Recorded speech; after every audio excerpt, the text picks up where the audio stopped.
চল মিটিং যাই।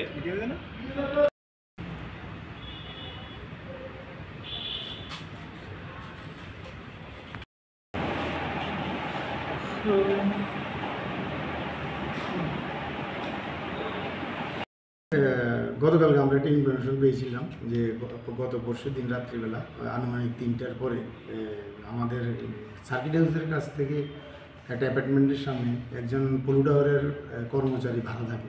তো উনি ওনার বাইকটা ওনার ভাড়া বাড়ির সামনে রাস্তায় রেখে উনি ঘরে গিয়েছিলেন। ততক্ষণে এই বাইকটা চুরি হয়ে যায় ওই জায়গা থেকে। তো ইনফরমেশন পাওয়ার পরে আমরা সোর্স লাগিয়েছিলাম। সোর্স লাগানোর পরে আমরা খবর পাই যে বাইকটা বিশালগড়ের দিকে আছে। তো এবং আমরা দুজনের নাম শনাক্ত করতে পারি সোর্স মাধ্যমে। আমরা দুজনকেই ডিটেইন করি। ডিটেইন করার পরে তারা স্বীকার করে যে তাদের সঙ্গে আরও আছে জড়িত এবং আমরা বাইকটাকে উদ্ধার করতে পারি।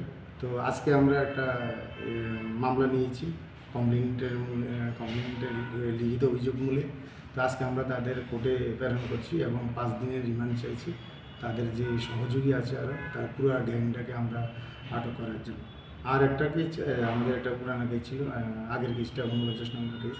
ওই কেসে আমরা একজন চোর ধরেছিলাম যেটাতে স্বর্ণলঙ্কা চুরি হয়েছিল। তো তাকে রিমান্ড পাঠিয়েছিলাম 3 দিনের রিমান্ড নিয়েছিল। রিমান্ডেতে স্বীকারোক্তি করে যে আমাদের আরও একটা হার এবং কানের এক জোড়া দুল যেটা বাকি ছিল, এটা তার মাধ্যমে আমরা এটাও আজকে আমরা উদ্ধার করতে পেরেছি। তো এটাতে 100% আমাদের সব কিছু উদ্ধার হয়ে গেছে।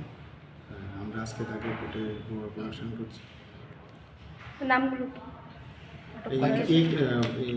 বাইক চুরি গেছে না হচ্ছে এমডি শাহিম একজন, আরেকজন হচ্ছে শরীফ মিয়া, একজনের বাড়ি বিশালগড়, আরেকজনের বাড়ি রহিমপুর, বক্সনগর রহিম।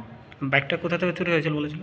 বাইকটা চুরি হয়েছিল আমাদের সার্কিট হাউসের কাছে একটা অ্যাপার্টমেন্টের সামনে। ওই অ্যাপার্টমেন্টে উনি ভাড়া থাকেন।